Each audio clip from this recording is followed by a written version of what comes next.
Noi doi suntem ca sarea și piperul, ca soarele și luna, colorăm cerul. Suntem ca piperul și sarea, dar mai rar împreună, ca muntele și marea. Noi doi, wasabi oregano, la vita e bella, come si dice in italiano. Nu vreau să ne certăm că-mi dai focat tabasco și nu-mi repare inima nici dacă-mi fac casco. Dar suntem împreună fără niciun stres, condimente pentru o rețetă de succes. Ora zici ca noi doi, plin de sentimente, plin de pasiune, nici pe 7 continente. Am zis ca noi doi, două condimente, sare și piperul de pe 7 continente. Două condimente, două condimente,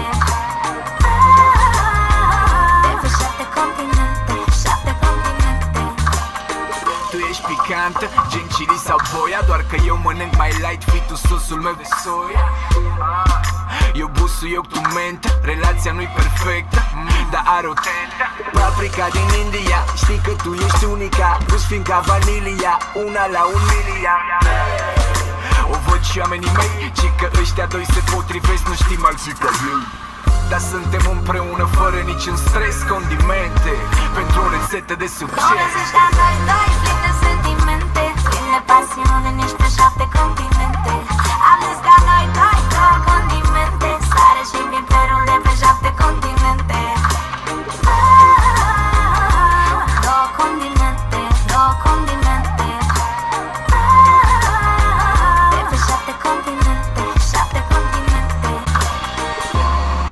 Vorbești cu tine în zile întregi, vorbești și noaptea. În viață nu te oprești până nu-ți găsești jumătate. Suntem două continente, sincer, cred că știi și tu. Fac rețete după capul meu, dar nici tu nu spui nu. Și seara stăm acasă, pătite cu Nutella, o arde clasic, ca Arșinel și Stella. Am zis ca noi doi, plin de sentimente, plin de pasiune, nici pe 7 continente.